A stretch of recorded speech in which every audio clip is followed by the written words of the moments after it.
रामकृष्ण हरे.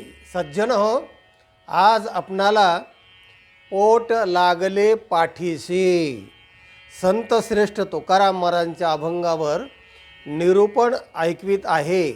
मनाचे कान करून ऐका. सर्वे आरंभा तण्डुल प्रस्थमूला, असे एक सुभाषित आहे. सर्व आरंभ म्हणजे सगळे कामं अन्नाच्यामुळे होतात. कारण अन्नामुळे शरीर धारण होतं आणि शरीराने हे सगळे कामं होतात. म्हणून अन्नावर सगळ्या गोष्टी अवलंबून असतात. आणि भगवद्गीता असं सांगते, अन्नात भवन्ति भूतानि. हे सगळे भूत मात्र प्राणी मात्र अन्नामुळे निर्माण होतात. म्हणजे अन्नातून स्त्री आणि पुरुष ह्याच्यामध्ये रक्त आणि रेत तयार होतं अन्नामुळे, आणि त्याच्यावरून दोन्ही एकत्र येऊन मग माणसांचा किंवा सगळ्या प्राण्यांचा जन्म होतो. म्हणजे अन्न सर्वात महत्त्वाचं आहे जगण्यासाठी आणि उत्पन्न होण्यासाठी. तेव्हा आपण जगायचं असलं तर कशाकरता पाठीमागं लागतो? पैशाच्या पाठीमागं लागतो असं आपण म्हणतो, माणसं म्हणतात. पण ते खरं नाही आहे. कारण पैसे खाऊन माणूस जगत नाही. पैशाला कोंबड्याही खात नाही, पैसे माणूस खाऊ शकत नाही. माणूस खातो ते अन्न खातो.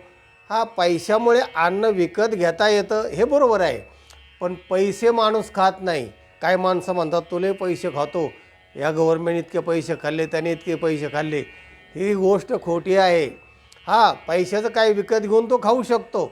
आणि दुसरी गोष्ट महत्त्वाची आहे की एवढं असं पोट दिलं आहे ना माणसाला, ते आहे तिचं भरं पोटासाठी, तो का म्हणे पडले तोटे. एवढंच आहे. पण खांद्याला खांद्याचे अन्न खातं आणि अन्नाची टंचाई निर्माण करतं. एवढंच आहे पोट.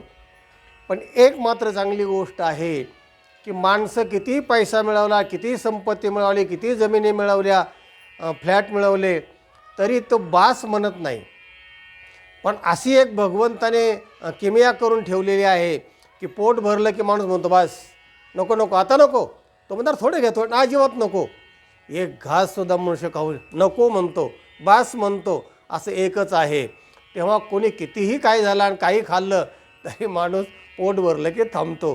काय बघा किती गंमत आहे. तेव्हा असाच हा विषय या अभंगामध्ये तुकोबांनी मांडलेला आहे. ऐका जरा. पोट लागले पाठीसे, पोट लागले पाठीसे, हिंडविते देशोदेशी, हिंडविते देशोदेशी, पोटा भेने जिकडे जावे, तिकडे पोट येते सवे. पोट लागले पाठीसी, याचे दोन अर्थ आहेत. म्हणजे पोट आपल्या पाठीशी लागले म्हणजे मागं लागले आपल्या, आणि पोट खरोखर या पाठीला खेटून लागलेलं आहे. शरीरामध्ये सुद्धा तशीच योजना आहे. तेव्हा महाराज म्हणतात हे पाठीला लागले, पाठीमागं लागले पोट. आणि हिंडविते देशोदेशी, देशोदेशी माणसं जे हिंडतात ना, तर कशासाठी? पोटासाठी. असा एक पिक्चर निघाला होता. कशासाठी? तर पोटासाठी. पोटासाठी 10 दिशा माणसं फिरतात पोट भरण्यासाठी. पोट भरायला आलो होतो आम्ही शहरामध्ये, खेड्यागावामध्ये कामं नाही आणि म्हणून आम्ही इकडे आलो आहेत, असं लोकांचं म्हणणं असतं. तेव्हा पोट इतकं म्हणजे अवघड काम आहे. ते सगळ्या देशोदेशी हिंडवतं. पोटा भेने जिकडे जावे, तिकडे पोट येते सवे. कुठेही जा पोटासाठी, ते बरोबरच असतं. ते काय कुठे राहत नाही. जप तप अनुष्ठान, पोटासाठी झाले दीन. किती जरी झाला संन्यासी तरी 2 प्रहरी तोंडवासी. केवढाही संन्यासी होऊ द्या, मी हे त्यागलं, मी ते त्यागलं, मी अमुक केलं, मी तमुक केलं. अरे पण ह्याच्यासाठी तर तू डोंगरावरून खाली येतोस ना.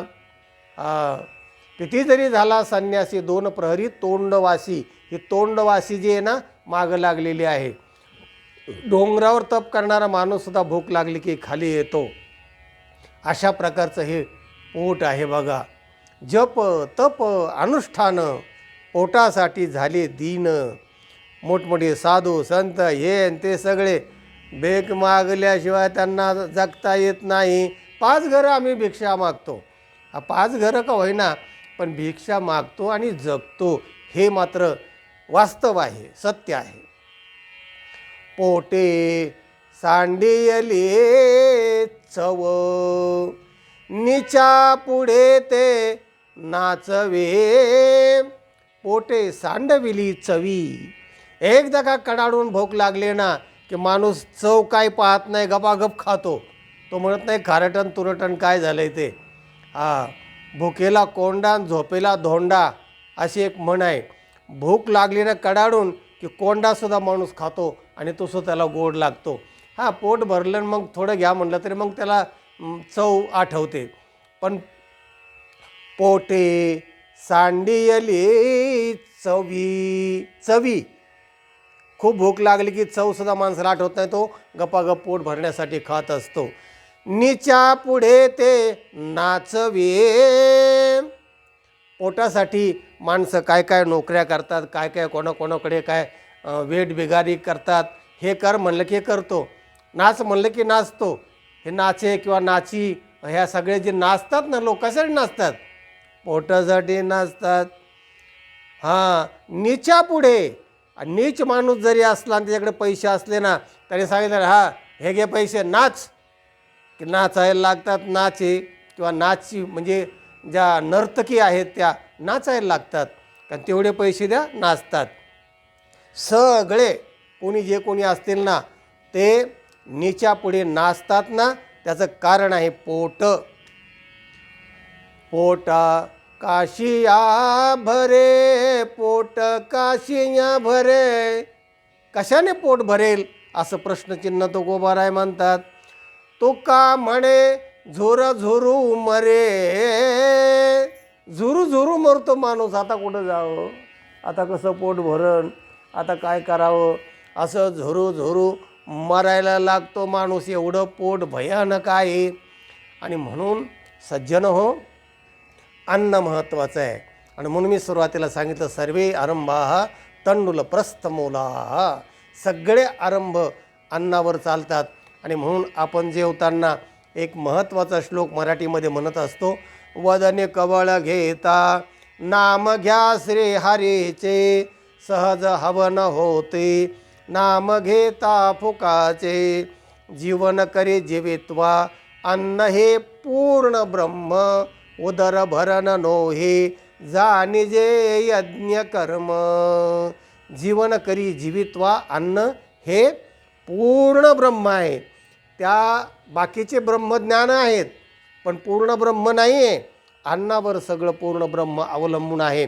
आणि म्हणून शेवटी जेव्हा वेल्लोरला स्वामी विवेकानंदांनी आश्रम बांधला आणि तिथे सगळे शिष्य संन्यासी त्या आश्रमामध्ये निवास करू लागले, तेव्हा शेवटी त्यांना असं वाटायला लागलं की आपल्या भारतामध्ये ब्रह्मज्ञान साधना ध्यानधारणा या गोष्टी परवडणाऱ्या नाही आहेत. आणि म्हणून स्वामी विवेकानंदांनी सांगायला सुरुवात केली आपल्या शिष्यांना, शिष्यांनो नांगर धरा, अन्न उत्पादन करा, पोट भरलं तर तुला ब्रह्मज्ञान सुचेल. आणि अशीच एक कथा उपनिषदामध्ये आलेली आहे. एक आपला वडील आपल्या मुलाला तत्त्वज्ञान शिकायला गुरुकुलात पाठवतो आणि तो जेव्हा विद्वान होऊन येतो, सगळे वेद पाठ करून येतो. आणि मग त्यांनी सांगितलं, विचारलं की शिकला ज्ञान सगळं? म्हणले हो, सगळं ज्ञान पाठ आहे माझे, सगळं झालं आहे.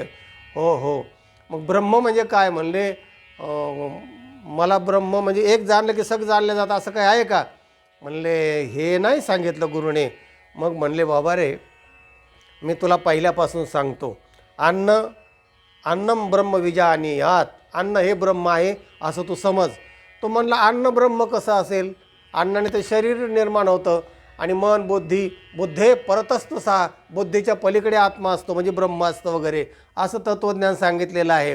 मग तुम्ही असं कसं काय सांगता? तर तो म्हणला हे बघ, ही सुरुवात मी तुला सांगतोय की अन्नाचा संबंध ब्रह्माशी कसा आहे. असं करतो, हे जा तू तपश्चर्या 14 दिवस उपवासी राहा आणि चिंतन करून परत ये. गेला, त्याने चिंतन केलं की अन्न हे ब्रह्म कसं असेल वगैरे, आला, परत आला आणि मग विचारलं वडिलांनी, म्हणले का रे तू वेद पाठ केलेस ना? म्हणले हो. म्हणले सांग आता वेद म्हणायला सुरुवात कर. तो म्हणला मला कडाडून भूक लागलेली आहे, 14 दिवस उपवास आहे, मरायला लागलेलं आहे, मला पहिलं अन्न द्या, सगळे वेद मी विसरून गेलेलो आहे. म्हणले म्हणून तुला सांगितलं अन्न हे पूर्ण ब्रह्म आहे. बाबा रे, जर भूक लागली ना की मनुष्य सगळं विसरतो आणि फक्त पाहतो ते अन्न आहे का म्हणून. तेव्हा अन्न म्हणजे पोट भरलं ना, आणि म्हणून एक मन आहे, आधी पोटोबा आणि मग विठोबा. सज्जन हो, हा व्हिडिओ इतरांना पाठवा, लाईक करा, चॅनलला सबस्क्राईब करा. ज्ञान ऐकत राहा, ज्ञान वाटेत राहा, आनंदी राहा. रामकृष्ण हरी.